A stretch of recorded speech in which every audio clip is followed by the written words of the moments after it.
시청자 여러분 안녕하십니까? 윤석열 대통령과 이재명 대표의 첫 영수회담에서 주요 의제 중 하나는 바로 전 국민 25만 원 민생회복 지원금이었습니다. 이재명 대표는 민생회복 지원금 지급을 위한 추가 경정 예산안 편성을 요청했지만 윤석열 대통령은 어려운 분들을 더 효과적으로 지원하는 게 바람직하다며 사실상 거절했습니다. 이후 더불어민주당은 총선 공약이었던 1인당 25만 원 민생회복 지원금을 22대 국회 1호 법안으로 발의하겠다며 강행 처리 의지를 드러내고 있습니다. 오늘 시사톡톡에서는 총선 때부터 정치권을 뜨겁게 달구고 있는 전국민 25만 원 지원금을 둘러싼 찬반 논리와 주요 쟁점 사항을 짚어보겠습니다. 먼저 오늘 나와주신 두 분 패널을 소개하겠습니다. 김용원 나라살림연구소 책임연구원 모셨습니다. 어서 오십시오. 네, 안녕하십니까. 이상희 제주도 교수 모셨습니다. 어서 오십시오. 네, 반갑습니다. 네. 자, 앞서 말씀드린 것처럼 쟁점이 많고 논란이 있는 사항인데요. 먼저 전국민 25만 원 지원금과 관련해서 우리 김은혜 기자가 정리한 리포트 먼저 보시고 토론 시작하도록 하겠습니다. 보시죠. 범야권과 총선에 승리하고 거대 야당이 된 더불어민주당이 민생회복 지원금을 지급하는 방안에 집중하고 있습니다. 박찬대 신임 민주당 원내대표는 첫 원내대책회의를 통해 22대 국회 1호 법안으로 국민 1인당 민생회복 지원금을 예고했습니다. 또 하나는 민주당이 책임 있게 민생과 개혁과제를 완수하라는 것입니다. 국민의 명령에 민주당이 화답해야 됩니다. 뒤에도 적혀 있는 것처럼 22대 국회는 실천하는 개혁국회로 만들어야 합니다. 국민 1인당 민생회복 지원금은 선거 기간인 3월 24일 이재명 민주당 대표가 내건 대표 공약이었습니다. 13조 원으로 죽어가는 민생경제를, 죽어가는 소상공인을, 죽어가는 골목경제를, 죽어가는 지방경제를 살릴 수가 있습니다. 당시 이재명 대표는 현 정권의 부자 감세나 민생 토론회에서 밝힌 선심성 공약 이행에 드는 예산에 비하면 세 발의 피에 불과하다는 입장을 보였습니다. 민주당은 처분적 법률 방식으로 정부 협조 없이 추진할 수도 있다는 의지를 보이며 정부와 여당을 압박하고 있지만 여전히 평행선입니다. 국민의힘은 국가 재정에 악영향을 준다며 추경 편성 요구를 거절하고 있고 처분적 법률을 거론한 데는 입법 폭주라고 비판하고 있습니다. 이재명 대표와 첫 영수회담을 했을 당시 윤석열 대통령은 물가, 금리, 재정 상황 등에 미치는 영향을 종합적으로 고려할 때 지금 상황에서는 어려운 분들을 더 효과적으로 지원하는 방향이 바람직하다라며 사실상 반대 의견을 나타냈습니다. 특히 소상공인 지원과 서민 금융 확대에 대해서는 우리 정부가 큰 규모로 지원을 하고 있고 지금 민주당에서 제기하는 부분은 거기에 추가로 지원을 요청하는 부분이기 때문에 정부가 추진 중인 정책을 먼저 시행하고 필요할 경우에 야당이 제기한 부분들에 대해서는 여야가 협의를 하면서 시행 여부를 논의하자 이런 취지로 논의가 지속이 됐습니다. 이준석 개혁신당 대표도 전면 수정을 요구했습니다. 25만 원에 대한 합리적인 수치적 근거를 제시하지 못한다면 2,000명 의대 증원 붙들고 의료 시스템 전반을 초토화하고 있는 윤석열 대통령보다 조금도 나을 것이 없습니다. 보수 성향의 한반도 인권과 통일을 위한 변호사 모임은 더불어민주당과 이재명 대표를 공직선거법 위반 혐의로 검찰에 고발했습니다. 한편은 이 대표와 민주당 공약이 매수 및 이해 유도죄에 해당한다며 공직선거법 230조 1항을 위반했다고 주장했습니다. 한 여론조사에 따르면 전 국민 25만 원 지급에 대해 찬성이 46%, 반대가 48%로 팽팽한 것으로 나타났습니다. 국내에서는 코로나19 대유행 당시 소득 수준이나 재산 규모와 상관없이 모든 국민을 대상으로 동일한 금액을 재난지원금으로 지원한 사례가 있습니다. 22대 첫 법안으로 실행하겠다는 거대 야당과 공감하지 않은 여당 사이에서 전 국민 25만 원 민생회복 지원금은 한동안 논란이 될 전망입니다. 시사톡톡 김은혜입니다. 네, 정리된 리포트에서 보셨듯이 지금 지원금을 둘러싸고 있는 게 정치권의 뜨거운 감자가 된 것 같습니다.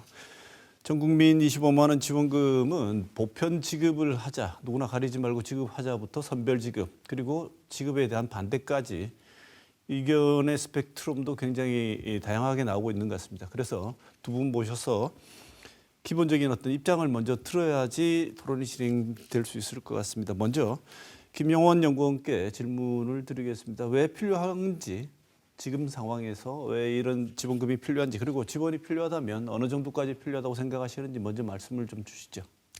지금 사실 경제 상황 자체는 뭐 이렇게 요약할 수 있을 것 같습니다. 내수 부진, 경기 후퇴, 고물가, 이 모든 걸 이제 조합하면 결국은 실질 소득이 하락하는 거거든요. 결국 이제 똑같은 돈을 가지고 살 수 있는 물건이 줄어드는 겁니다. 그럼 이런 상황에 가장 큰 피해를 입는 분들은 사실은 저소득층이나 뭐 소상공인, 자영업자분들이 가장 큰 피해를 입게 되는데요.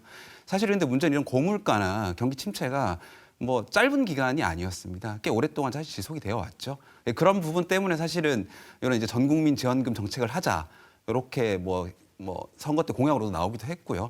이런 취지가 좀 있다고 보여지고, 뭐 다만 개인적으로는 이제 전 국민에게 주는 게 과연 맞는 것인가, 이 부분에 대해서는 저 또한 조금 이제 의문이 있고, 사실 효과성으로만 보면 전 국민에게 지원하는 것보다는 사실 조금 더 급하신 분들한테 지원하는 게 더 맞기는 합니다. 다만 현재와 같은 방식에 대해서 좀 더 좀 심도 있는 검토는 필요하다, 이렇게 생각합니다. 네. 그러면 이것만 짚고 가죠. 심도 있는 검토가 덜 된 상태라고 보십니까? 네. 네, 알겠습니다. 그건 좀 더 확인해 보고요. 이상희 교수님, 전 국민 지원금 25만 원 지급 반대하시죠? 반대 이유가 어떤 거죠? 이재명 대표께서 지난 총선 때 전 국민들에게 25만 원씩을 지급함으로써 나라 경제를 살리자, 민생을 살리자 이렇게 주장하셨는데요. 그 1인당 25만 원씩을 무차별적으로 전 국민에게 나눠드린다라고 해서 그 침체된 나라 경제가 살아날 것 같지는 않습니다. 왜냐하면요, 그것은 굉장히 비실용적이고 비효과적이고 비효율적인 정책이기 때문이죠. 오히려 정부 재정만 낭비하는 효과를 그런 부작용을 초래할 수가 있다라고 하는 건데요. 저는 어려운 민생 경제의 조건에서 경기가 침체되고 있는 상황에서 정부가 재정적으로 역할을 하자라는 데 대해서는 찬성합니다. 그런데 이게 전 국민에게 똑같은 금액을 무차별적으로 지원하자라는 데 대해서 제가 문제를 제기하고 있는 건데요. 이거 자체가 무슨 그 심사숙고를 덜해서 그런 게 아니고 다분히 이념적이고 교조적인 어떤 정책 노선을 실현하기 위한 하나의 방편으로 들고 나온 것이다라고 생각하기 때문에 저는 이번 사안을 굉장히 심각하게 바라보고 있습니다. 네. 지금 단순히 지원금의 규모라든지 지원금의 범위의 문제가 아니라 이상희 교수님께서는 그 뒤에 깔려 있는 것이 이념적인 것이 깔려 있기 때문에, 혹은 그 이념적인 것이 바탕이 되어서 이런 정책적인 제안이 나온 것이라고 생각하기 때문에 더 큰 문제가 있다, 이렇게 보시는 것 같은데, 제안 이 자체보다는. 그다음에 김용원 연구원 보시기에도 이런 쪽까지는 동의하지 않다 하더라도 지금 25만 원 이렇게 던져놓은 것은 좀 고민도 부족해 보이고 25만 원의 근거도 그렇게 많아 보이진 않는다, 이런 쪽까지는 말씀하신 것 같아요. 그러면 지금 말씀하신 것처럼 더불어민주당이 주장하는 것처럼 전 국민에게 일단 25만 원을 민생회복지원금을 전면적으로 이렇게 다 주는 거에 대해서는 두 분 다 동의할 수 없는 입장이신 것 같은데, 그래도 민주당이 지금 자신들의 주장을 수정해서 제안할 것 같지는 않고요. 보편 지급 주장을 오히려 밀어붙일 가능성이 더 커 보입니다. 보편 지급 주장 어떻게 보시는지, 두 분 다 왜 문제가 있고, 이게 보편 지급이라는 것 자체가 동의를 안 하신다면 어느 지점인지 두 분께 말씀을 들어보도록 하겠습니다. 먼저 김용원 연구부터 말씀 주시죠. 네. 뭐 보편 지급이 가장 문제시 되는 부분은 기본적으로 효과성입니다. 그러니까 이제 뭐 예를 들면 13조라는 돈이 지금 이제 아마 추계가 되고 있는데요. 그 돈을 사실은 그 전 국민에게 동일하게 나눠주는 게 아니라 조금 더 힘드신 분들은 좀 더 많이 가면 사실 효과성이 더 크게 되죠. 예. 그런 것을 감안하면 이제 보편 지급이 맞지 않다는 취지로 말씀을 드린 거고, 다만 이제 그런 부분은 있습니다. 그러니까는 저는 사실 뭐 앞에서 이제 교수님 말씀하신 것처럼 이제 이념적 그런 부분까지 동의하지는 않는데, 다만 이런 건 있죠. 이제 그러면 선별 지급을 한다고 할 때 누구에게는 주고 누구에게는 안 줄 것이냐의 기준이 사실은 언제나 논란의 대상이 되어 왔습니다. 근데 그런 부분을 또 그 기준을 만드는 데서 또 행정 비용 같은 게 발생하는 게 있으니 뭐 그런 거 감안하면 차라리 보편이 낫지 않느냐 뭐 이런 얘기들도 있는데 뭐 그 부분이 완전히 틀렸다고 생각하지는 않고요. 그러니까 사실은 그런 것들에 대한 조금 더 고민이 필요한 사안이 아닌가 그런 생각이 듭니다. 네. 자, 지금 그 기준 문제는 조금 이따 다시 한번 네네. 짚어보겠습니다.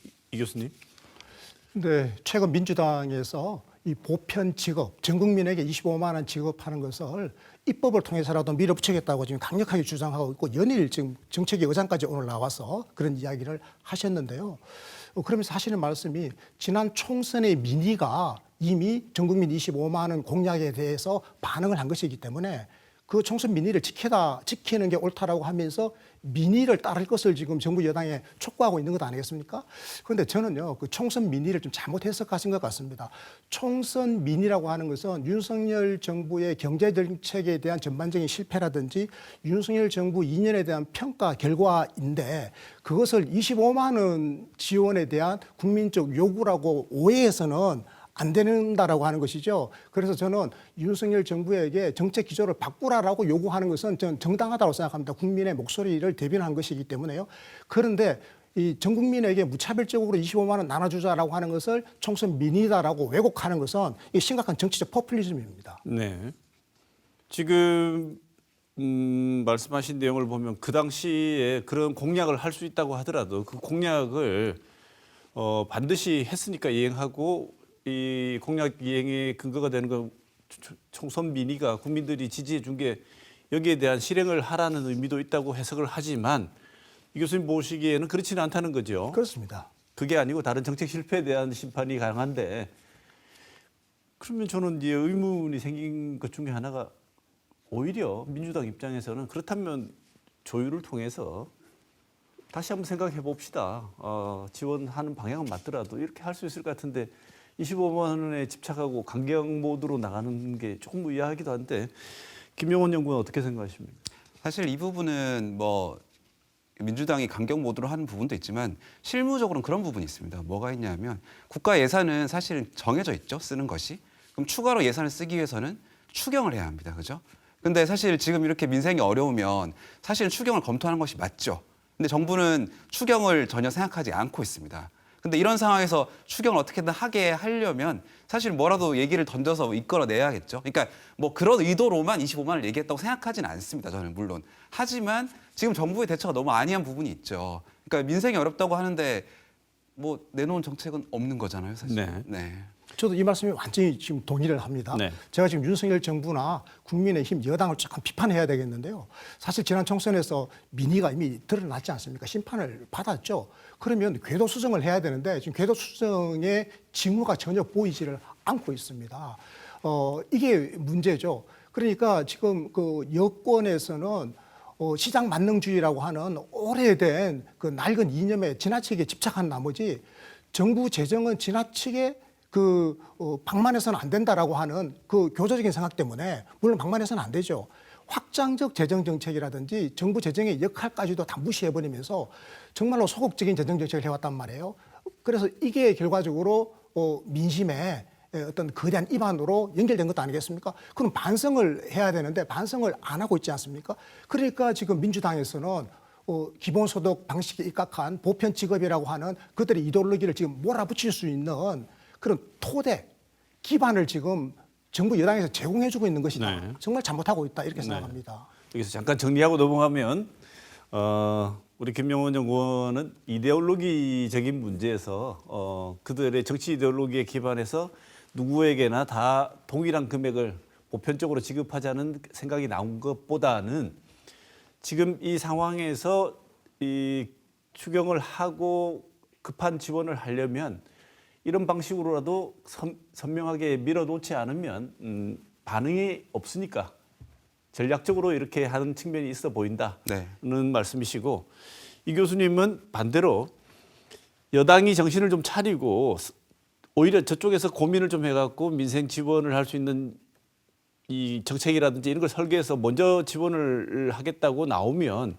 이런 방식의 이 보편적 지급이라든지 이런 얘기는 나올 수 있는 여지가 줄어들 텐데 그렇습니다. 그런 생각은 아니하고 지금 생각처럼 계속 밀고 나가니 오히려 이런 강한 주장이 나설 수 있는 여지까지 마련해주고 힘을 받고 있는 것이다 이렇게 말씀하시죠. 정치적 공세를 당하고 있는 건데 우리 민심은 지금 정부 여당 편이 아니라 이 지금 보편 지급이라고 하는 무차별적 지급 노선을 지지하지 않음에도 불구하고 정부 여당에 대한 반감 때문에 오히려 그쪽에 정치적 힘이 실리는 이런 지금 상황이 벌어지고 있는 거죠. 이 사안에 대해서는 여론조사를 보면 아까 김문혜 기자 리포트를 보면 거의 찬반이 팽팽한 것 같습니다. 그런데 경제학적으로 또 이 쟁점이 되면 학문적으로는 굉장히 심플하게 간단히 정리가 될 것 같은데 그렇지도 않은 것 같습니다. 한쪽은 오히려 인플레이션을 부추긴다. 한쪽은 인플레이션이 된 상태를 진정시키고 잡기 위한 거다. 이렇게 시각이 나뉘는 것 같은데요. 인플레이션과 이 지원금 문제는 어떻게 보시는지 이번에는 이 교수님 먼저 말씀 좀 주시죠. 아무래도 뭐 13조 원 정도가 풀리는 걸로 지금 예측이 되고 있으니까 그렇게 큰 돈이 풀리게 되면 지금의 고물가 상황을 더 악화시키거나 아니면 고물가 상황이 더 지속되도록 하는 부작용을 초래하겠죠. 그렇게 해서 이제 물가가 잡히지 않으면 지금 고금리 문제가 또 해결이 안 되죠. 금리를 낮춰야 되는데 지금 한국은행이 계속 지금 눈치를 보고 있거든요. 지금 고금리 때문에 지금 서민들이 다 죽어나가고 있는데 이 상황을 계속 방치하거나 이 고통의 기간이 더 길어지는 이런 이제 부작용이 있을 수 있다라고 하는 점은 제가 동의를 합니다. 그런데 그렇다라고 해서 소극적 재정 정책으로 정부가 아무 역할도 하지 않음으로써 지금 경기 침체로 인해 가지고 고통받고 있는 실업자라든지 소상공인, 좀 영세 자영업자 그리고 저소득계층 이분들의 그 고통을 방치하고 아무것도 안 하는 이거는 우리가 용납할 수 없다. 그러니까 어떤 식으로 정부 재정을 지출할 것인가에 대한 합의가 필요하다는 거죠. 그러니까 꼭 필요한 분들에게 재정을 지출하게 되면 그게 5조 원이 됐든 10조 원이 됐든 아니면 13조 원이 됐든 그것은 필요한 일을 했기 때문에 그것으로 인해서 초래되는 인플레의 어떤 부정적 효과, 물가 상승에 대한 그 부정적인 것은 우리가 감내할 이유가 있죠. 감내해야죠. 국민의 어려운 사람의 고통을 해결하기 위한 정부의 노력이 다소 부작용을 낳다 하더라도 감내해야 되는데 전 국민들에게 돈을 풀어가지고 아무 돈이 필요 없는 부자들에게까지 그 돈이 가게 함으로 인해서 인플레가 더 악화됐다고 한다면 이거는 거대한 정책 실패죠. 네. 뭐 인플레이션이라는 현상 자체가 발생할 것이냐 말 것이냐의 문제가 아니라 그게 발생한다 하더라도 감내할 만한 질적인 장치가 질적으로 봤을 때 이 정도는 감내를 해야 되는 상황에서 인플레가 발생한다면 감내를 하지만 그렇지 못한 지원이나 이런 걸 해서 인플레가 발생한다면 필요 없는 인플레이션을 겪게 되는 거니까 그것은 잘못된 정책이다 이렇게 말씀 주셨는데 김영원 연구원은 어떻게 보십니까? 일단 객관적인 상황을 한번 보겠습니다. 우리나라 GDP가 대략 2,000조 정도 되죠. 근데 13조라는 돈은 사실은 13조 자체는 큽니다. 하지만 우리나라 전체 경제 규모를 감안하면 큰 돈이라고 할 수는 없고 그리고 이제 현재 인플레이션에 대해서 좀 볼 필요가 있는데요.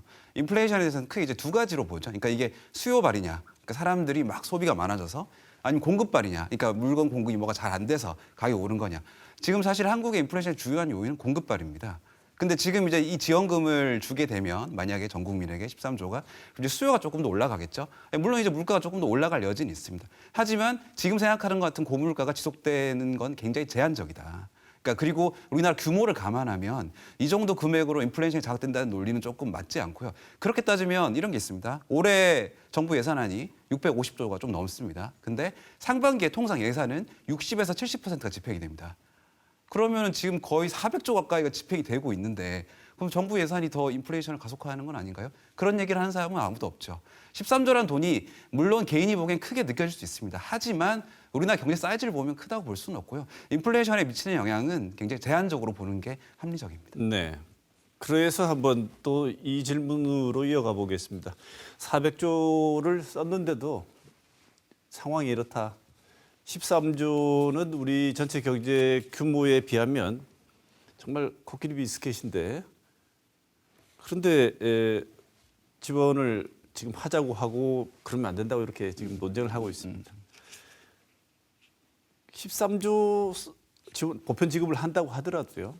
13조 지원을 하면 실제로 경기 이 저하된 경기에 실제 온기가 돌 수 있을 것인가?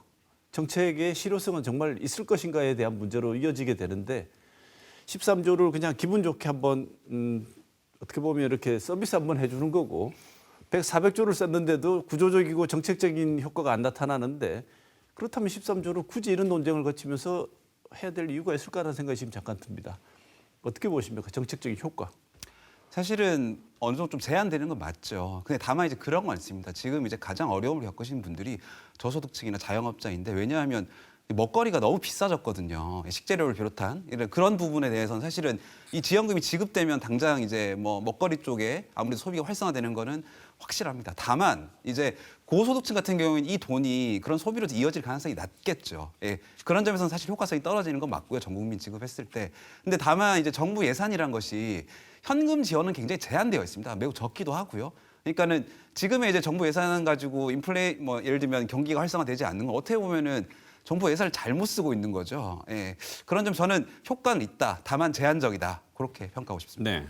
이 교수님 어떻게 보십니까? 네, 정책 효과가 떨어진다고 말씀해 주셨는데 연구원님께서 저는 이거 완전히 동의합니다. 정책 효과가 높으려면 그러니까 돈을 받았을 때 바로 쓰시는 분들에게 그렇게 가야 이게 소비가 활성화되고 경기가 진작되겠죠. 그런데 안정된 직장을 갖고 있거나 그 소득이 거의 줄어들지 않은 사람에게 돈이 가면 그거는 사실은 잠겨버리거든요. 실제로 뭐 옛날 코로나 시기 때만 하더라도 뭐 정부 연구기관에 의하면 전체 지출된 돈의 뭐 한 30% 정도만 실제 소비를 이어졌다라고 말하지 않습니까? 이제 그런 식으로 해서는 이게 다분히 교조적이고 이념적인 어떤 그런 노선을 전략적으로 밀어붙이는 것이다라고 하는 의구심으로부터 자유로울 수가 없는 거죠. 그러니까 상위 소득 계층에게는 지금 전혀 복지, 경제 지원에 대한 필요가 존재하지 않음에도 불구하고 지원을 하고 있다는 게 첫 번째 문제고요. 이게 그러니까 경기 활성화 효과가 낮다라고 우리 연구원님께서 말씀해 주신 걸 제가 동의하는 것이고 두 번째 하나 더 있습니다. 이 정부가 재정을 지출할 때는 이게 소위 말하는 복지 효과가 커야 되는 거거든요. 그런데 돈이 필요 없는 사람에게 돈을 주거나 복지가 필요하지 않은 사람에게 복지를 주면 가령 몸이 안 아픈 사람에게 병원을 이용하게 하면 그게 무슨 효과가 있겠습니까? 정말로 절실하게 아픈 사람이 병원을 이용했을 때 지원해 준다라든지 정말로 현금 지원이 필요한 분들에게 현금 지원을 해준다라든지 했을 때 국민이 체감하는 복지 효과는 클 수밖에 없는데 이 전 국민 무차별 지원은 그런 복지 효과도 떨어질 수밖에 없다 이렇게 생각합니다. 네. 근데 현실적으로 짧게 그냥 제가 생각이 드는 것은 세금은 우리가 많이 내는데 왜 우리는 한 번도 혜택을 못 보나는 일반적인 이 국민적인 반감 이런 문제도 있지 않겠습니까? 그런데 네. 국가가 그걸 희석시키려면 당신들도 만약에 저 상황이 되거나 힘든 상황일 때 국가는 무차별적으로 힘든 사람들을 누구나 위기에서 구해준다는 확신이 있어야 되는데 그런 어떤 제도적인 장치가 아니라 어떨 때는 있고 어떨 때는 없고 이러면 이게 신뢰가 안 가지 않습니까? 그러면 왜 이번에는 혜택을 우리는 못 받고 이런 걸로 자꾸 쌓이다 보면 사실은 정책의 신뢰성 그다음에 과세를 했을 때 조세 저항이라든지 이런 문제도 결국 아주 장기적으로 보면 있을 것 같다는 생각이 잠깐 들었습니다. 교수님 말씀하시는 걸 듣고. 저는요. 방금 그 말씀이 우리 국민의 의식 수준을 과거의 것으로 좀 인식하는 퇴행적으로 바라보는 그런 관점이 섞여 있다고 봅니다. 은연중에 사실 우리 국민들께서는 그렇게 생각하지 않습니다. 대부분은요. 그러니까 경제적으로 좀 여유가 있어서 복지가 별로 필요하지 않은 분들 있지 않습니까? 몸이 건강한 사람은 병원 가지 않는 것을 고맙게 생각하지. 나 병원 국민건강보험 오래 이용 못해서 나 억울해라고 생각하는 사람 아무도 없거든요. 건강해서 병원 안 가니까 얼마나 다행이냐. 내가 지금 돈을 잘 벌고 있으니까 국가로부터 현금 지원 안 받아도 되니까 얼마나 다행이냐. 그리고 내가 지금 이렇게 세금을 내고 건강보험료를 내고 실업보험료를 내는 거는 내가 어떤 어려움에 처했을 때 도움을 받을 수 있으니 나는 당연히 내야지. 이게 바로 보편적 복지 원리거든요. 그러니까 보편적 복지라고 하는 것은 우리 국민 누구라도 필요가 발생했을 때 그 필요에 상응하는 충분한 지원을 받는 건데 네. 이 무차별적 이 현금 지원은 그것과 무관하게 누구에게나 똑같이 주는 거지 않습니까? 네. 그래서 이게 저는 보편적 복지와 무차별적 현금 지원을 구분해야 된다고 생각합니다. 네. 사실은 국가가 지원을 해준다는 말도 어폐가 있지요. 어떻게 보면 국민이 당연히 받아야 되는 권리인데 시혜를 베푸는 것처럼 프레임이 작동하는 것도 저는 굉장히 문제라고 생각합니다. 실업급여를 준다가 아니고 우리가 받는 권리고 이미 다 해줘야 되는 것들인데 이 지원금이라는 것 자체도 마치 공돈을 쥐어주는 것 같은 느낌인데 그래서 자꾸 이렇게 논쟁이 있지 않나 이런 생각이 듭니다. 자, 이 점은 뒤에 한 번 더 짚어보겠습니다. 두 분께서 보시기에 현재 경제 상황 전 국민에게 25만 원을 당장 지금이라도 빨리 줘서 실물 경제를 좀 더 온기를 돌게 만들어야 될 정도의 위기 상황이다에 동의하면 사실은 선별 기준 정할 틈도 없고 빨리 해야 된다. 이런 게 동의가 쉽지 않겠습니까? 어느 정도의 위기 상황이라고 생각하시는지 우리 김영구 의원부터 말씀 주시죠. 사실 뭐 경제 지표로만 보면 지금 위기 상황이라고 보긴 좀 어렵습니다. 예, 그거는 맞고요. 뭐 최근에 이제 올해 1분기 GDP가 속보치 한국은행에서 발표를 했는데 굉장히 잘 나왔죠. 예, 그래서 올해 경기가 괜찮아질 것이다 뭐 이런 얘기가 나오긴 하는데 다만 이게 이제 실물 경기가 아직 느껴지는 않을 겁니다. 아직도 아니 뭐 GDP가 어떻게 됐던 간에 내 지금 지갑은 너무 가볍고 이런 상황인데 근데 이제 이 말이 뭐냐면 아까 처음에도 말씀드렸던 것처럼 이 고물가와 경기 후퇴로 따른 실질 소득 하락 현상이 사실 오래됐어요. 그러니까 그거를 느끼시는 분들은 지금이 너무 힘든 거죠. 그러니까 그분들의 체감하는 경기는 굉장히 안 좋다고 보는 게 맞고 다만 우리 거시경제 지표 자체는 위기 상황으로 보기에는 조금 무리가 있습니다. 아직은 이렇게 무차별적으로 과거 코로나 시기에 일괄 지급하듯이 할 정도의 경제 위기 상황은 아닌 것 같다. 네. 이 교수님 어떻게 보십니까? 네, 저는 뭐 같은 인식인데요. 지금 경기 침체 국면인 건 확실합니다. 그런데 이거는 전 세계적인 현상이거든요. 그럼 다른 나라도 이런 고통을 겪고 있어요. 그런데 우리 국민이 유독 더 많이 겪고 있는 건 사실이에요. 더 많이 크게 느껴요. 왜 그런가 하면 유럽 선진 복지 국가들은 이 복지가 잘 되어 있는 것뿐만 아니라 실질 소득에 있어서 격차가 좀 적어요. 그러니까 불평등과 양극화의 정도가 우리보다 훨씬 약한 거죠. 우리는 뭐 전 세계에서 가장 심각할 정도로 불평등과 양극화가 심한 나라지 않습니까? 그러다 보니까 저소득층이 상대적으로 겪는 고통은 엄청난 겁니다. 이분들은 지금 비명을 지르고 있거든요. 그래서 이분들을 도와야 된다라고 하는 데 대해서는 저는 이론의 여지가 없다고 생각하는데 지금 윤석열 정부나 여당에서 이 부분에 대해서 약자 복지를 이야기하면서도 약자를 상당 부분 외면해 왔던 부분이 있기 때문에 이번 총선 민심에서 거의 터져나왔다. 저는 이렇게 보고 있습니다. 지금 두 분 다 아직 그렇게 경제 위기 상황은 아니다는데 모든 분들이 다 위기 상황은 아닐 수 있습니다. 그렇지만 소상공인들 다녀보시면 아시겠지만 공실 그다음에 폐업하는 업장이 너무 많습니다. 그렇다면 간이나 뭐 이런 장기가 안 좋다는 진단을 받았어요. 그건 알겠는데 그래서 갑자기 이제 호흡이 힘들어졌는데 그 사람한테 근본적인 치료를 하자 이렇게 얘기한 건 한가한 얘기고요. 당장 산소호흡을 시켜야 되지 않겠습니까? 그 효과를 나타내는데 가장 빠른 방법 중에 하나가 지원금을 쓰게 하면 곧바로 직접적인 효과가 바로 나타나지 않을까라는 기대 효과를 노리고 있는 것 같습니다. 그 점은 어떻게 보십니까? 네, 충분히 일리 있는 지적이시고요. 사실 이제 가장 고통받는 저소득층이랑 뭐 소상공 이런 분들 같은 경우에는 지원금이 어떻게 보면 가장 절실하게 느끼실 겁니다. 왜냐하면 이제 또 한번 학습 효과라는 게 있거든요. 코로나 때 실제로 한번 이제 소득이 늘어나서 소비가 진작된 경험이 있기 때문에 왜냐하면 그렇게 지원금이 들어오니까 뭐 배달을 많이 시키든지 뭐 무슨 고기를 많이 사든지 이런 효과가 나타나는 건 사실이기 때문에 아마 그런 경험이 있기 때문에 기회에 대한 기대는 당연히 있다고 보고요. 네. 그러니까 뭐 꼭 전 국민 지원금이 아니더라도 사실은 그러니까 실질 소득이 하락한 걸 보전할 수 있는 방법이 필요한 상황인 건 맞습니다. 근데 다만 지금 가장 큰 문제는 그거죠. 그러니까 어떻게 보면은 민주당의 문제가 아니라 그에 대한 마땅한 정책을 내놓고 있지 못한 정부가 가장 큰 문제겠죠. 네. 이 교수님 지금 당장 조금 그 정책 효과가 크지는 않다 하더라도 아까 말씀하신 것처럼 장기적으로 지속되는 효과는 없다 하더라도 급한 사람들 좀 살려야 한다는 측면에서는 한 번쯤은 써볼 수 있는 정책이다 이렇게 생각해 볼 수는 없을까요? 급한 사람 살리는 정책은 저 완전 지지하죠. 그래서 사실은 저는요, 그 추경을 이번에 편성하는 것이 필요하다고 저는 생각해요. 정부 여당이 먼저 우리 추경 편성하겠다고 지금 나서야 된다고 생각을 합니다. 사실 우리 지금 거대한 경제 위기, 외환위기 같은 상황 아니고 코로나 위기와 같은 이런 재난적 상황도 아니지 않습니까? 그러니까 추경 편성의 요건에 해당되지는 않아요. 그런데 추경 편성의 3대 요건 중에 하나가 더 있습니다. 바로 정책의 변화라든지 기존 복지 정책의 확충의 재원이 필요하면 얼마든지 추경 편성할 수 있거든요. 저는요 이 세 번째 거를 들어야 한다고 생각합니다. 네. 세 번째 거를 들어서 이걸 가지고 우리 협의하자. 그러면 가장 필요로 하는 국민이 누구냐 이렇게 해가지고 얼마든지 저는 지원할 수 있다고 생각합니다. 네. 두 분 말씀이 거기 두 분 다 동의하시는 게 지금 정부가 한가한 소리 하고 있다. 추경 편성 안 하는 거는 지금 안 한다고 해서 될 일이 아니고 자꾸 건전재정 얘기하는데 지금 말씀하신 거에 따르면 전 국민에게 일괄 지급해도 큰 규모가 아니다. 우리 국가 재정 규모에 비해서. 어떻게 보면 약간 강박적으로 건전재정을 얘기하면서 추경도 안 하려고 하고 있는데 그리고 또 일각에서는 다 지급하는 거 이거 이 선심성 포퓰리즘이다 이렇게 얘기하는데 어떤 방식으로 두 분은 동의하고 계신 게 뭐냐면 어떤 방식으로든 좋으니까 꼭 필요한 사람들한테는 급하게 지금 지원해야 된다까지는 다 동의를 하십니다.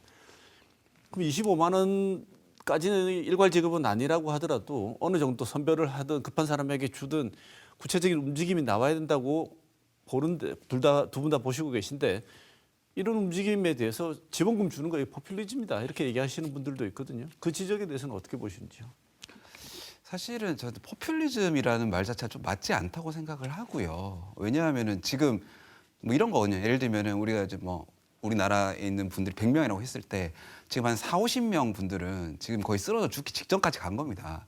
근데 그분들을 위한 뭘 하자고 하는 거거든요, 사실은. 그러니까 제가 전 국민 지원금을 동의하지는 않지만 얘기해 볼 수 있다고 말씀드린 이유가 뭐냐면 이거라도 얘기를 해야지 그분들을 위한 정책을 할 수 있다는 생각이 드는 거예요. 왜냐하면 현재 정부의 스탠스가 그러니까. 아무것도 하지 않고 있는 거니까. 예. 그래서 말씀을 드리는 거고. 글쎄요, 포퓰리즘은 조금 이제 선거도 지난 상황에서 조금 맞지 않는 논법이 아닌가? 이런 생각이 좀 듭니다. 네. 이 교수님도 여기에 동의하십니까? 아닙니다. 저는 100% 포퓰리즘이라고 보는 거죠. 그러니까 지금 민주당이 요구하고 있는 만약에 민주당 방식으로 지원을 한다면 그건 100% 포퓰리즘이죠. 왜냐하니까 필요 없는 곳에다가 무차별적으로 돈을 쓰는 거지 않습니까? 그러니까 국가 재정이라고 하는 것은 국민들에게 중요한 어떤 시그널을 주는 거거든요. 정부가 돈을 적극적으로 활용해가지고 민생을 좋게 한다면 모든 국민이 좋아하겠죠. 한데 이게 잘못 쓰여지게 되면 후배 세대들에게 빚으로 그대로 전가되는 거지 않습니까? 여기에 대해서 우리 국민들이 제대로 된 인식을 만약에 안 가지고 있다면 대한민국의 경제나 복지, 국가 재정은 지속 가능성이 네. 없어져 버리기 때문에 그런 거죠. 네. 민주당 방식의 지원은 포퓰리즘일 가능성이 있다. 그러면 다음 얘기로 넘어갈 수밖에 없는 게 선별할 수 있는 선택 지원, 핀셋 지원 혹은 꼭 필요한 사람에게 지원을 해야 한다는 것은 많은 분들이 동의를 하는데 지금 급한 상황에서 선별하는 기준이 어렵고 골라내기가 힘들고 그거 하다 보면 시간이 너무 빨리 가니까 힘들어서 일단 지원하자는 쪽에 설득력이 있다고 한다면 이 교수님이 그걸 반대하고 계시지 않습니까? 네. 일괄 지원 안 된다. 그러면 골라내야 됩니다. 그다음에 선별 기준도 있어야 됩니다. 네. 누구에게 어떻게 줄 것인지 그게 빠른 시간 안에 가능할까요? 가능하죠. 지금 유럽에 있는 모든 복지국가들이 그렇게 하고 있거든요.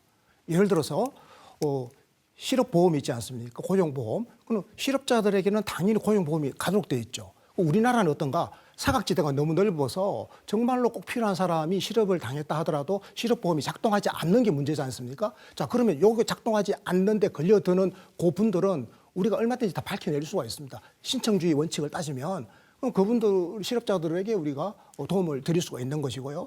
그리고 소득 하위 30% 국민을 선별해내는 것은 아주 쉬운 일입니다. 그건 이미 정부가 노하우도 다 갖고 있기 때문에 지금 소득 하위 70%, 80%까지 하니까 왜 70%는 되고 71%는 안 되느냐 이런 논란이 있지만 소득 하위 30% 국민을 골라내는데 돼가지고 우리 국민이 왜 나는 안 되느냐라고 항의할 분들은 거의 없다고 생각합니다.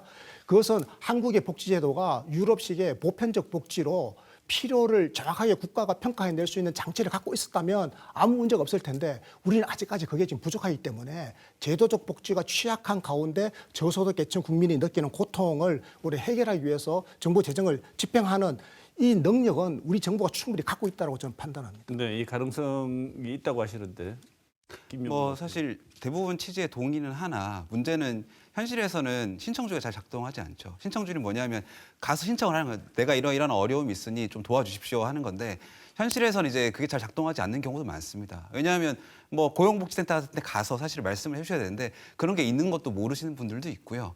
다만 이제 제도가 제대로 그리고 또 그런 부분도 있습니다. 제도는 사실 많이 들어와 있어요, 한국이. 근데 제도가 실효적이지 않습니다. 왜냐? 돈을 많이 안 쓰기 때문이죠, 사실은. 예, 대상을 충분히 넓히고 충분하게 지원을 해주면 제대로 작동할 수 있는데 우리가 흔히 뭐 말하는 북으로식 복지 저희도 할 수 있어요. 제도가 안 들어와 있는 것도 아닙니다. 많이 들어와 있습니다. 좋은 것들도. 근데 제대로 작동하지 않습니다. 그러니까 이런 상황에서 사실은 좀 어려움이 있고 다만 이제 하나의 아이디어로서 제가 드릴 수 있는 방식이 있는데요. 뭐냐 하면은 저희 연구소에서 사실 코로나 때도 말씀을 드렸던 건데 보편적으로 지급하되 선별적으로 환수하자. 무슨 말씀이냐면 민생지원금을 소득으로 처리하는 겁니다. 그러면 이제 우리가 소득세 1년에 한 번씩 내죠. 정산할 때. 그러면 소득이 많으신 분들은 25만 원을 받아도 25만 원이 아닌 거예요. 그중에 상당수를 세금으로 내시게 될 겁니다. 근데 소득이 없으신 분들은 세금을 전혀 안 내시겠죠. 왜냐하면 소득이 없으니까 25만 원에 대해서. 그러니까 약간 현재 너무 급하고 제도적인 것들에 대한 보완이 오래 걸린다면 약간 좀 뭐라고 해야 될까요? 좀 임시적인 방법이긴 하지만 그런 방식도 가능하다 말씀드리고 싶습니다. 어쨌든 그런 고민이라도 하면서 빨리 지원을 해야 되는데 고민하지 않아 보인다가 두 분 다 제일 중요하다고 생각해요. 그래서 그 정부를 추동하기 위해서 절대 추경도 못하겠다고 하는 정부에게 처방을 하긴 해야 되니 야당 입장에서는 강력하게 앞서 이재명 대표는 처분적 법률이라고 해서 정부 동의 없이 입법부 단독으로라도 진행을 한번 해보겠다 이런 의지가 있는 것 같습니다. 앞서 말씀드렸지만 이게 결코 좋은 방향이고 정치적인 훌륭한 방향은 아닌 것 같은데 이런 방향으로 나가는 이유에 대해서는 두 분 다 공히 동의하시는 것 같아요. 정부가 할 일 안 하고 지금 어떻게 보면 너무 안일하게 있으니 이렇게라도 자극하지 않으면 그럼 민생을 돌봐달라는 이 총선의 민의를 우리는 전혀 반영하지 못하는 정당이 될 수 없다는 이 얘기가 설득력을 가지게 되는 거 아니겠습니까? 지금 이 교수님 보시기에 네. 민주당의 이 지금 진행 방향 어떻게 보십니까? 지금 앵커님께서 말씀하신 거는 민주당의 지금 현상적 이유고요. 지금의 이유죠. 그런데 이 주장 25만 원 전 국민 지원이라고 하는 것은 이미 지난 총선 때 공약으로 발표됐던 것이고 이재명 대표가 전국을 다니시면서 아주 열정적으로 홍보했던 내용이거든요. 총선 전략이었단 말이죠.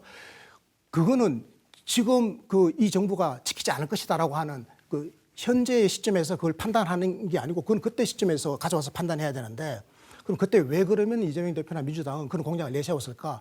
그거는 실질적으로는 기본소득 방식을 우리 국민들 속에 서서히 스며들게 만들려는 굉장히 교조적이고 이념적인 전략적인 어떤 계산이 저는 있다라고 확신을 하고 있는 겁니다.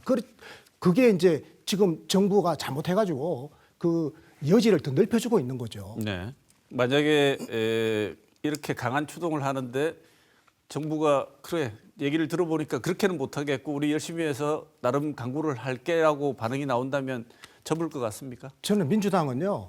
아마 그러면 80% 국민에게까지 상위 10 내지 20%만 빼고 한 80%, 90%까지 지원하자라고 이야기를 아마 할 겁니다. 정부는 그 절대 받아들일 수 없고 저는 받아들이면 안 된다고 생각합니다. 그러니까 정말 어려우신 분들은 명백하게 입증된 분들은 소득 하위 한 30% 국민들이거든요. 그분들에게 지원하는데 뭐 한 5조 원 정도를 추경을 편성하고 그리고 지금 그 영세 자영업자나 소상공인들 중에서 소득이 전년에 비해서 많이 줄어드신 분들 이분은요 국가가 다 파악을 할 수 있습니다. 이분들에 대해서는 신청을 받아가지고 신청주의 방식으로 지원을 하되 이것도 웬만하면 직접 지원을 해야 되는 것이죠. 이런 방식으로 하는데 뭐 한 3조 원 정도를 쓴다면 저는 한 8조 원 정도로도 13조 원의 정책 효과를 다 얻을 수가 있고 이 방안을 선제적으로 정부 여당이 좀 치고 나와서 우리 논의해보자. 그럼 국민들 패널들에게도 여쭤보자. 이렇게 하고 좀 빨리 논쟁을 좀 시작했으면 좋겠습니다. 어떻게 보십니까? 이 주장에 대해서. 저는 뭐 어느 정도 대부분 취지에 동의하고요. 다만 이제 지급 대상에 대해서는 좀 고민이 더 필요하다는 생각이 있습니다. 왜냐하면은 사실 실질 소득이 하락하는 그리고 물가가 높은 게 지속되는 상황이 오래됐기 때문에 하위 30%보다 조금 더 많은 분들이 고통을 받으실 가능성이 높고요. 가장 큰 문제는 사실은 물가가 올라가는데 임금이 올라가지 않은 거죠. 생각보다 임금이 올라가지 않은 것 때문에 고통스러우신 분들이 많고 이게 결국은 고통이라는 게 상대적인 부분도 큽니다. 그러니까 정말로 정부가 돈 쓰고 잘 썼다는 얘기를 듣고 싶다면 저는 딱 조금 더 많이 쓰는 것도 고민해봐야 된다고 생각을 하거든요. 그런 점에서. 두 분 말씀을 들어보면 어떤 방식이든 그 시작이 포퓰리즘에 기반을 했던 어떻게 보면 그 기본소득을 침투를 시키기 위해서 우리 이 교수님 걱정하시는 것처럼 정치적이고 사상적인 배경이 깔려 있든 간에 현실적으로는 정치 이런 강한 추동이 있으면 정부도 반응을 보일 수밖에 없을 것이라고 예상을 하시고 규모가 다소 차이는 있을지 모르지만 국회에서 이대로 통과를 한다 하더라도 실행이 이대로 될 리는 없다고 보시는 거죠? 네. 네. 자, 지켜볼 얘기고 이 논쟁은 많습니다만 어떻게 얘기를 하다 보면 접점이 없는 것도 아닌 것 같습니다. 오늘은 아쉽지만 여기서 마무리를 해야 될 것 같습니다. 그래서 마지막으로 두 분께서 다른 건 몰라도 이 사안에 관련돼서는 꼭 이 말은 마무리로 내가 얘기를 하고 싶다는 내용 1분씩 제가 드리겠습니다. 1분 동안 꼭 정부든 어디든 하시고 싶은 말씀 해주시면 듣고 오늘 시간 마무리하겠습니다. 먼저 김영군님 먼저. 네. 뭐 전국민 지원금 지급해야 되냐 맞느냐 뭐 보편이냐 선별 이런 논쟁이 제일 많은데 가장 큰 명제를 우리가 기억해야 될 것 같습니다. 국가의 책무는 무엇인가? 지금 국민 경제가 어렵거든요. 뭐 잘 사시는 분들은 어려운 적이 없었겠지만은 그렇지 않으신 분들은 정말 어려운 상황입니다. 소득은 떨어지고 오르진 않죠. 물가는 계속 오르고. 뭐 어떻게 하란 말이냐는 말이 자동으로 나오는 시점이죠. 사실 그 명제에 입각해서 얘기를 하면 조정하지 못할 사안은 없다고 생각하고요. 사실 뭐 저는 정부 여당이 더 큰 책임을 가지고 있다고 생각하는데 뭐 정부뿐만 아니라 여당 야당 다 이런 부분에서 조금 더 심도 있는 논의가 필요하지 않나 생각합니다. 네, 이 교수님. 네, 지금 거대 양당이 적대적 공생을 하면서 극한 대립을 하고 있지 않습니까? 지금 뭐 정부 여당 쪽에서는 여전히 낡은 패러다임인 시장 만능주의, 그냥 시장 자유 경쟁에만 너무 목을 메고 있고 그러다 보니까 우리 사회가 지금 양극화가 심해지고 지금 불평등이 너무 심각해져가지고 하위 소득 계층이 고통받는 상황에까지 이르러 있는 거, 이 상황을 우리는 좀 정확히 직시를 해야 되고요. 그리고 지금 민주당은 과거의 합리적인 중도 진보 노선에서 벗어나가지고 굉장히 교조적이고 이념적인 그 낡은 전 세계 어느 나라도 하지 않는 기본소득 방식을 지금 도입하려고 이렇게 지금 처분적 입법까지 하겠다고 나서고 있는 이런 극단적인 상황에서 여야가 충돌하게 되면 대한민국은 굉장히 좀 불행해지는 것 아니겠습니까? 그래서 저는 꼭 부탁드리고 싶습니다.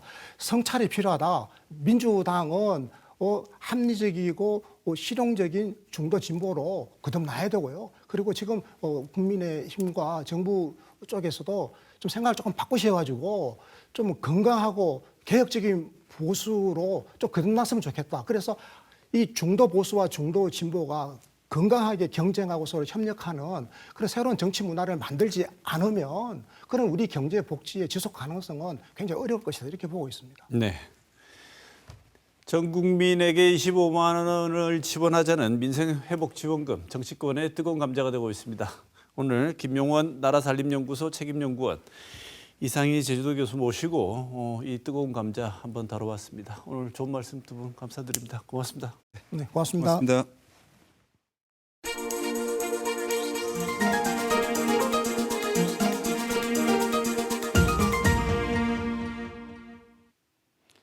윤석열 대통령이 21개월 만에 기자회견을 했습니다. 기자회견이라는 것은 대표적인 공적 소통 방식이고 이 회견의 목적은 대통령의 국정과 철학을 알리고 이에 대한 이해를 도모하는 것입니다. 이해는 사리를 분별하여 해석하고 깨달아 아는 것을 말하기도 하고 남의 사정을 잘 헤아려 너그러이 받아들이는 것을 말하기도 합니다. 오해는 그릇되게 해석하거나 뜻을 잘못 아는 것 혹은 그런 해석을 말합니다. 흔히 우리는 소통의 목적을 서로 간의 이해를 넓히고 오해를 줄이는 것이라고 말합니다. 그런데 이 말이 잘못 받아들여지면 의도와는 정반대의 현상이 일어날 수도 있습니다. 말하는 사람의 뜻과 듣는 사람이 새기는 뜻이 서로 차이가 날 때 말하는 사람은 내 말을 오해했다고 생각합니다. 그런데 이해했다는 기준은 듣는 쪽이 기준입니다. 그런데도 말하는 사람의 뜻을 억지로 받아들이는 상황을 이해되었다고 말한다면 그것은 어떤 권력이 작동한 결과이지 소통이라고 부를 수 없습니다. 그래서 그런 소통의 결과는 말하는 입장에서 생각하는 그런 이해가 아니라 어쩌면 오해를 더 만들어낼 수도 있습니다. 듣는 사람을 기준에 두고 말하는지 아닌지는 얼마나 많이 말하느냐가 아니라 얼마나 잘 듣느냐로 판단할 수 있습니다. 이번 주 시사톡톡은 여기서 마치겠습니다.